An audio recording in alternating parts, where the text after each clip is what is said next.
What कहता है हंस करके कि अरे ब्राह्मण देवता, आप जैसे भक्तों को पार उतारना ही मेरा काम है। मैं जरा स्पष्ट कर दूं कि आज केवट के रूप में हमारे कृष्ण आए हुए हैं, द्वारिका के राजा आए हुए हैं, आज अपने भक्त को पार लगाने के लिए। और सुदामा जी को केवट रूपी भगवान अपनी नौका में बैठा लेते हैं और नाव खेवना शुरू करते हैं। और इधर एक टक केवट रूपी भगवान सुदामा जी को देख रहे हैं और मन ही मन कह रहे हैं कि सारी दुनिया बदल गए, लेकिन सुदामा तुमको मैं जैसा जिस प्रकार से तुम्हें मैं गुरुकुल में देखा था वैसे ही तुम हो। अब इधर केवट रूपी भगवान जब एक टक सुदामा जी को देख रहे हैं तो सुदामा जी पूछते हैं केवट से, क्यों भैया ऐसे क्यों देख रहे हो? केवट रूपी भगवान पूछते हैं, अरे ब्राह्मण देवता आप कहाँ जा रहे हैं? सुदामा जी कहते हैं कि द्वारिका का राजा कन्हैया मेरा मित्र है, आज द्वारिका का राजा है, मैं उससे मिलने जा रहा हूँ। मेरा बचपन का सखा है, मेरा लंगोटिया यार है। केवट रूपी भगवान कहते हैं, अरे ब्राह्मण देवता इतनी बड़ी बड़ी डींगे मत मारो। कहाँ द्वारिकाधीश, कहाँ द्वारिकाधीश, द्वारिका का राजा और आप निर्धन ब्राह्मण, और आपकी और उसकी मित्रता कैसे हो सकती है? सुदामा जी कहते हैं, अरे केवट भैया ते ना जाने, केवट भैया ते ना जाने, मेरा जो मित्र है ना वस्त्रों को नहीं देखता है, धन को नहीं देखता है, अरे जो मेरा मित्र है ना वह सच्चे हृदय को देखता है। मेरा जो मित्र है ना भक्त वत्सल है, बहुत प्रेम करता है मुझसे। केवट रूपी भगवान की आंखों में आंसू आ जाता है, लेकिन अंदर ही अंदर भगवान अपने आंसू को पी जाते हैं। कहते हैं, सुदामा इस संसार में सब लोग बदल गए, लेकिन तुम जैसे थे वैसे ही आज भी सीधे साधे हो।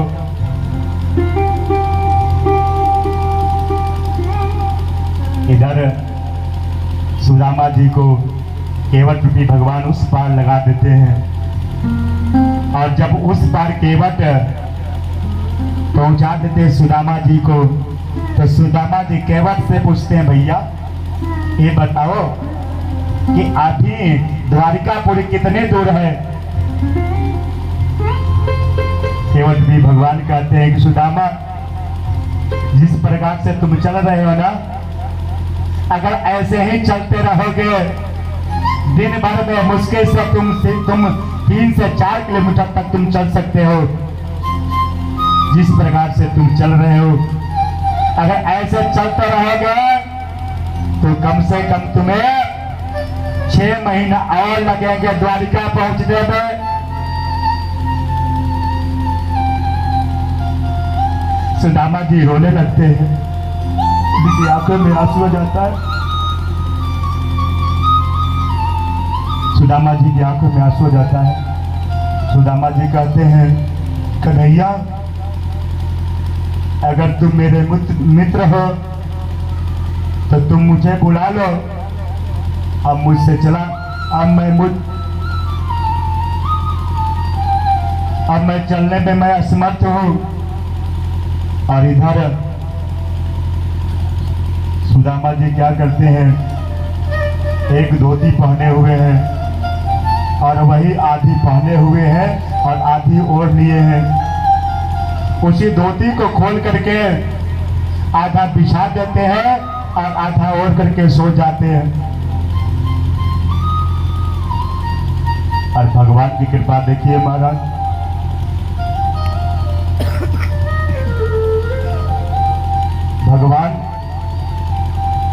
स्वप्नवत सुदामा जी को अपने द्वारिकापुरी में बुला लेते हैं।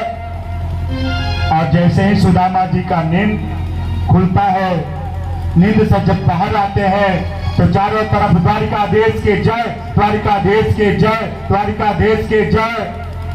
इधर सुदामा जी सोचते अरे मैं तो सोया था नदी के तट पर और मैं शायद स्वर्ग में आ गया का, लगता है मुझे कोई हिंसक पशु खा गया, मैं यहाँ कैसे आ गया? क्योंकि द्वारिका में बड़े बड़े महल हैं महाराज, बड़े सुंदर सुंदर लोग वहां पे हैं, हिष्ट पुष्ट है। लेकिन फिर भी साहस करके धीरे धीरे उठते हैं, एक सिपाही से पूछते हैं क्यों, एक कौन सा स्थान है? वह सिपाही कहता है कि यह द्वारिकापुरी 6। अब सुदामा जी सोचने लगता है अब तो द्वारिकापुरी 6 है। गुजरात में 6 की भाषा चलता है। अब तो द्वारिकापुरी 6 है, किस द्वारिकापुर के राजा हमारे कन्हैया है कैसे पता लगेगा? धीरे धीरे उठ करके हमारे सुदामा जी द्वार पे पहुंचते हैं। द्वारपाल हैं, जय और विजय हैं। लोग कहते हैं, मैंने कई लोगों के कथा में भी मैंने सुना है कि द्वारपाल सुदामा जी को धक्का मारते हैं, लेकिन ये गलत है महाराज। भगवान के पार्षद हैं जय और विजय, द्वारिका के द्वारपाल हैं जय और विजय। जैसे ही सुदामा जी पहुंचते हैं द्वारपाल के पास में, मेन गेट के पास में, तो पूछते हैं क्यों, इसे द्वारिका के राजा हैं हमारे कृष्ण? द्वारपाल कहते हैं हाँ, इसे द्वारिका के राजा हैं कृष्ण भगवान। तो जाकर के कह दो कि उनका बचपन का मित्र सुदामा आज मिलने आया है उनसे। द्वारपाल कहते हैं कि अभी अभी मुझे पता चला है कि भगवान प्रसाद पाकर के विश्राम करने के लिए विश्राम कक्ष में गए हैं। अगर विश्राम कक्ष में चले गए होंगे तो आपको थोड़ी सी इंतजार करना होगा। अगर भगवान अपने सिंहासन पे बैठे होंगे तो अभी आपकी मुलाकात प्रभु से हो जाएगा। मैं जाकर के देख करके आता हूँ। और द्वारपाल जाता है और प्रभु से कहता है, शीश पगाना झगा तन में, प्रभु जाने को नहीं बस के ही ग्रामा। ऐसे भी हाल बेवाइन सो पग, कंटक जाल लगे पुनि जोए। हाय महा दुख पायो सका, तुम आए दिन कीते दिन खोए। धोती फटी सी लटी लुपटी, और उपायन की न समाया। देखी सुदामा की दीन दशा, करुणा करके करुणा निधि रोए। करुणा करके करुणा निधि रोए। द्वार खड़ा द्विज दुर्बल एक, रहो जकी शोभा सुधाय अभिरामा। पानी परात को हाथ छुओ नहीं, नैनन को जल से पग धोए। पानी परात को हाथ छुए नहीं, नैनन के जल से पग धोवे। तो छत दीन दयाल को धाम, बतावत आपन नाम सुदामा। बतावत आपन नाम सुदामा, बतावत आपन नाम सुदामा। जैसे ही भगवान के पार्षद जाते हैं, द्वारपाल जाते हैं और कहते हैं एक ब्राह्मण आए हुए हैं जिनके पैरों में बीमारियां हैं, एकदम कमजोर हैं, धोती भी पहने हुए हैं तो फटा हुआ है और अपना नाम सुदामा बतला रहे हैं। जैसे ही सुदामा नाम सुनते हैं हमारे कन्हैया दौड़ पड़ते हैं, इतने जोर से दौड़ते हैं कि बाजू बंद कहीं और गिरता है, दुपट्टा कहीं और गिरता है और नंगे पैर ही दौड़ पड़ते हैं सुदामा जी से मिलने के लिए। उद्धव जी से रुक्मिणी जी पूछती हैं कि अरे प्रभु आज क्यों दौड़ रहे हैं, क्या बात है? उद्धव जी कहते हैं कि मुझे भी पता नहीं है। इधर पीछे पीछे रुक्मिणी जी, उद्धव जी सब कन्हैया के पीछे पीछे दौड़ करके मेन दरवाजे पे जा रही हैं। मेन दरवाजा तक पहुंचने के लिए 6 दरवाजा को पार करना पड़ता है।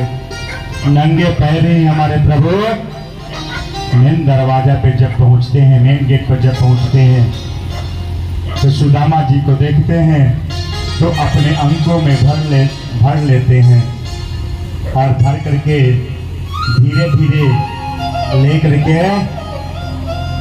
द्वारिका में आते अंदर प्रवेश। सुदामा जी के पैरों को धूल देते हैं। देखी सुदामा की दीन दशा, देखी सुदामा की दीन दशा, करुणा करके करुणा निधि रोए, पानी परात को हाथ छुड़ो नहीं, नैनन के जल सुपग धोए, से बिहाय बिवाइन सोपग, कष्टक जाल लगे पुन रोए, हाय महादुख पायो सखा तुम, आय इतना की तई दिन खोए। हे कन्हैया, हे कृष्ण, हे सुदामा, अभी तक तुम कहाँ थे? इधर अंकों में भर करके बैठाते हैं और अपने आंसुओं के जल से ही सुदामा जी के पैरों को धुल देते हैं। रुक्मिणी जी परात लेकर के आती हैं। इसके बाद हमारे कन्हैया और रुक्मिणी दोनों मिलकर के सुदामा जी के पैरों का प्रक्षालन करते हैं।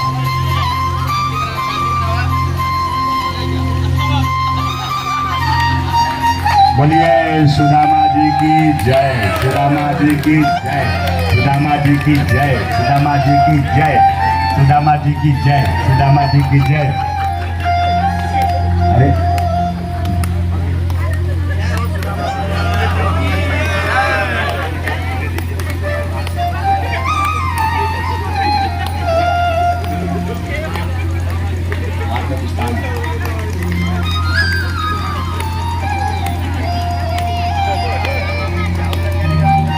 इधर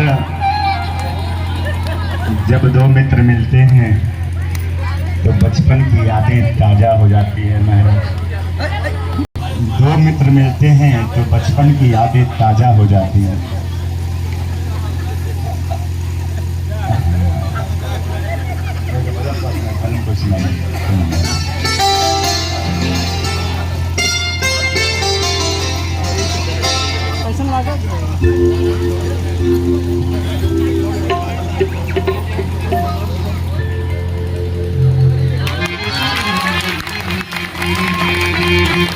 मैं देखूं जिस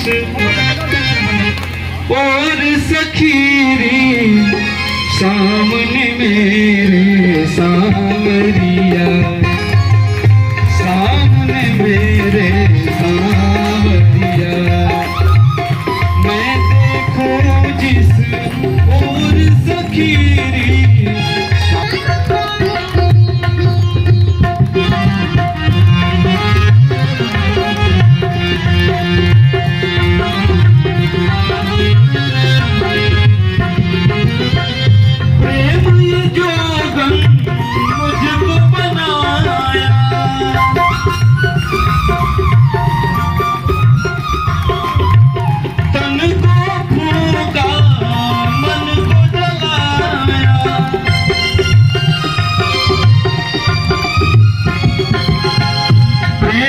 दुख में, प्रेम के दुख में डूब गया दिल, जैसे जल में गगरिया, जैसे जल में गगरिया।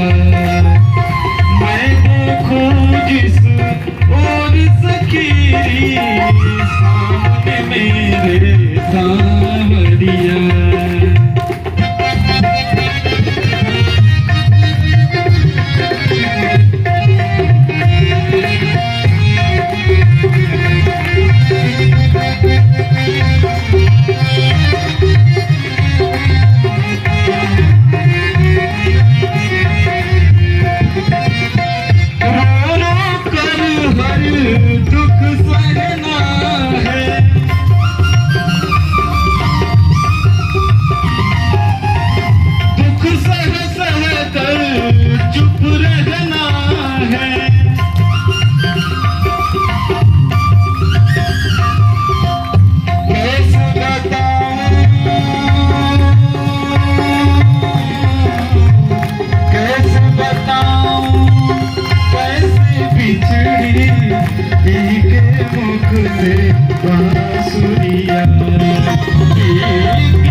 इसके बाद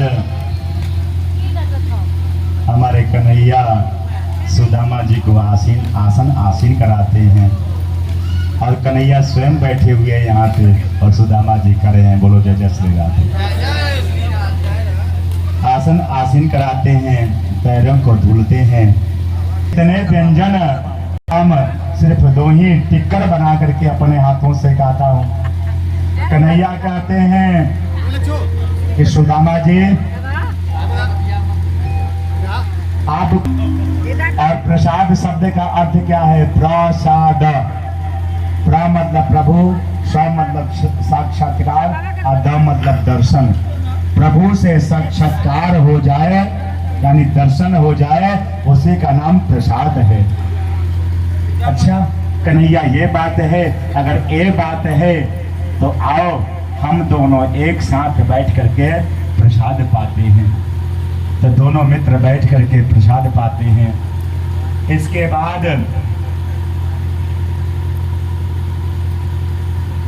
कन्हैया इशारा करते हैं अपने पटरानियों को, रुक्मिणी जी से कहते हैं रुक्मिणी जी आओ और सुदामा जी को प्रणाम करो। रुक्मिणी जी को, सत्यभामा जी को, कलिंदी जी को ऐसे ऐसे कर 600 रानियां हमारे सुदामा जी को प्रणाम करती हैं। और सुदामा जी कमजोर शरीर वाले और बार बार हाथ उठा के आशीर्वाद देते हैं, कल्याण हो, अखंड सौभाग्यवती भव, तुम्हारी मनोकामना परिपूर्ण हो।